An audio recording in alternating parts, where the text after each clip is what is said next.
नमस्कार।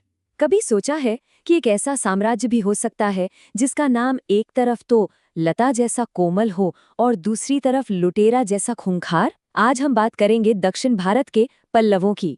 ये एक ऐसी अनोखी शक्ति थे जिनका साम्राज्य तो वक्त के साथ मिट गया, लेकिन उनकी विरासत वो तो आज भी पत्थरों में सांस लेती है। तो सवाल ये है कि ये पल्लव आखिर थे कौन, कहाँ से आए? देखिए, इतिहास में अगर हम झांक कर देखें तो इनकी शुरुआत एक जनजाति, एक कबीले के तौर पर नजर आती है। तो चलिए देखते हैं कि कैसे इस कबीले ने दक्षिण भारत के राजनीतिक नक्शे पर अपनी एक ऐसी छाप छोड़ी जो मिटाए नहीं मिटती, और कैसे एक महान राजवंश की नींव रखी गई। और इनकी कहानी की सबसे दिलचस्प बात तो इनके नाम में ही छिपी है। देखिए, संस्कृत में पल्लव का मतलब होता है लता, मतलब कोमलता, विकास का प्रतीक। लेकिन मजे की बात यह है कि तमिल में इसका एक मतलब लुटेरा भी निकलता है ना अजीब?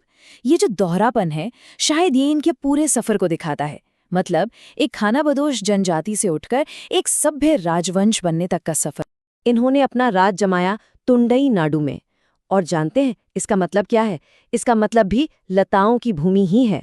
तो ये कोई इत्तेफाक नहीं था कि लता या पल्लव नाम इनके इलाके से इतना गहरा जुड़ा हुआ था। और बस इसी जमीन से उनकी ताकत की बेल फैलनी शुरू हुई। देखिए, हर बड़ी कहानी में एक ऐसा किरदार होता है जो सब कुछ बदल देता है। पल्लवों के लिए वो किरदार थे सिंह विष्णु। असल में इन्होंने ही इस बिखरी हुई जनजाति को एक साथ लाकर एक संगठित राजनीतिक शक्ति बनाया, और इसीलिए इन्हें ही इस राजवंश का असली संस्थापक माना जाता है। वो शासक जिसने एक मजबूत साम्राज्य की नींव रखी। लेकिन कहते हैं ना, सत्ता का ताज कांटों से भरा होता है। जैसे ही पल्लव एक ताकत बनकर उभरे, उनका सामना हुआ दक्षिण की एक और महाशक्ति से, चालुक्य। और ये टकराव कोई मामूली टकराव नहीं था। ये सिर्फ दो सेनाओं की लड़ाई नहीं थी, बल्कि दो साम्राज्यों के भविष्य का फैसला होना था। और बस यहीं से उस महान संघर्ष की शुरुआत हुई जो आने वाली कई पीढ़ियों तक चलना था। तो इस महासंग्राम की पहली चिंगारी कब भड़की? ये तब हुआ जब सिंह विष्णु के बेटे महेंद्रवर्मन को चालुक्य राजा पुलकेशिन द्वितीय के हाथों एक बहुत बुरी हार झेलनी पड़ी। और देखिए, ये सिर्फ एक सैनिक हार नहीं थी, ये पल्लवों के सम्मान पर एक बहुत गहरा घाव था, जिसने एक लंबे और कड़वे युद्ध की आग को और भड़का दिया। तो कहानी आगे कुछ इस तरह बढ़ती है। सिंह विष्णु ने राजवंश की स्थापना की, उनके बेटे महेंद्रवर्मन हार गए, जिससे इस बड़े संघर्ष की आग भड़क उठी। लेकिन फिर 630 ईस्वी में मंच पर एंट्री होती है नरसिंहवर्मन प्रथम की, एक ऐसा राजा जिसकी आंखों में अपने पिता की हार का बदला लेने की आग जल रही थी। और फिर आया वो साल 642, जिसने इतिहास का रुख हमेशा हमेशा के लिए मोड़ दिया। ये वो दौर था जब पल्लवों की ताकत अपने चरम पर थी। ये एक ऐसी दहाड़ थी जिसने पूरे दक्षिण भारत को हिला दिया, और इस दहाड़ का नाम था नरसिंहवर्मन प्रथम, इस राजवंश के सबसे महान और सबसे सफल राजा। और अपनी सबसे बड़ी जीत का जश्न मनाने के लिए नरसिंहवर्मन प्रथम ने एक उपाधि ली, वातापिकोंड।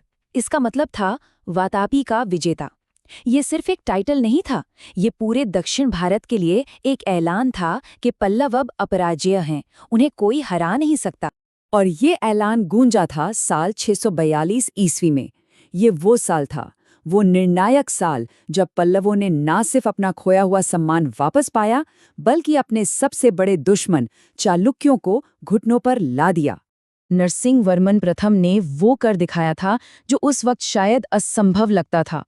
उन्होंने सीधा चालुक्यों की राजधानी वातापी पर ही कब्जा कर लिया, और ऐसा माना जाता है कि उसी लड़ाई में उन्होंने पुलकेशिन द्वितीय को भी मार डाला। सोचिए, वही राजा जिसने उनके पिता को हराया था। पिता का बदला पूरा हो चुका था और पल्लव शक्ति अपने शिखर पर थी। लेकिन रुकिए, पल्लवों की महानता सिर्फ तलवार की धार से नहीं लिखी गई थी। उन्होंने तो छेनी और हथौड़े से पत्थर पर एक ऐसी विरासत गढ़ी जो आज भी हमें हैरान कर देती है।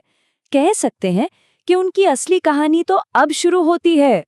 जरा उनकी विरासत की भव्यता देखिए। एक तरफ उन्होंने कांची में कैलाशनाथ मंदिर और महाबलीपुरम में सप्त पैगोड़ा जैसे अजूबे खड़े किए, तो दूसरी तरफ उन्होंने भारवी और दंडिन जैसे बड़े बड़े विद्वानों को संरक्षण दिया।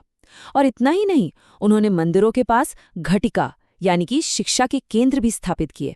ये सिर्फ इमारतें बनाना नहीं था, ये एक पूरे समाज को गढ़ने की सोच थी। और यही थी उनकी वास्तुकला की सबसे हैरान कर देने वाली बात। ये जो मंदिर थे, ये ईंट या पत्थर जोड़ जोड़ कर नहीं बनाए गए थे।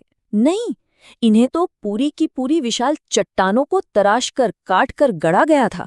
जरा सोचिए, उस जमाने में ये इंजीनियरिंग और कला का कैसा अद्भुत संगम रहा होगा। लेकिन इतिहास का पहिया हमेशा घूमता रहता है। हर महान साम्राज्य की तरह पल्लवों के सूरज के ढलने का वक्त भी आ गया। धीरे धीरे उनकी ताकत कमजोर पड़ रही थी और दक्षिण के आसमान पर एक नई शक्ति का उदय हो रहा था, चोल साम्राज्य। और आखिर में ये टकराव हुआ। एक तरफ थे पल्लव शासक अपराजित वर्मन और दूसरी तरफ चोल राजा आदित्य प्रथम। इस आखिरी लड़ाई में पल्लवों की बुरी तरह हार हुई और उनके साम्राज्य को चोल साम्राज्य में मिला लिया गया, और इस तरह एक महान राजवंश का राजनीतिक अंत हो गया। तो पल्लवों का राजनीतिक साम्राज्य तो खत्म हो गया, लेकिन कांची और महाबलीपुरम के वो शानदार मंदिर, वो तो आज भी खड़े हैं, अपनी कहानी कह रहे हैं। और ये हमें एक बहुत ज़रूरी सवाल पर लाकर छोड़ देता है कि तलवारें साम्राज्यों को तो जीत सकती हैं, उन्हें मिटा सकती हैं, पर क्या वो उस विरासत को भी मिटा सकती हैं जिसे पत्थरों में गढ़ दिया गया हो।